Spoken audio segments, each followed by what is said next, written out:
Kanino kaya galing yan? Lola, teka po. May nakasulat po. Kay Mama po kaya galing to. Mukhang si Amihan nga.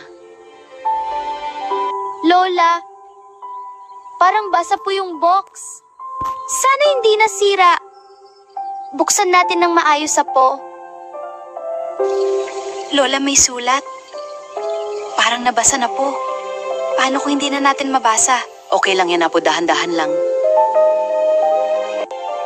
Lola, bukod po sa sulat, madami pa pong laman. May snacks at may bagong damit. Lola, mababasa pa po kaya? Sandali, Apo. Mukhang okay pa naman.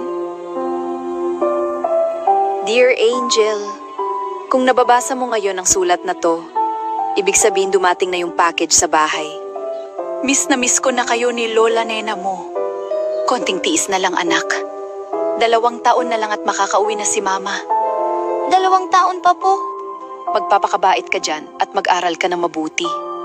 Natutuwa ako dahil masaya ka dyan kasama ang lola mo. Mahal talaga ako ni Mama. Miss na miss ko na si Mama.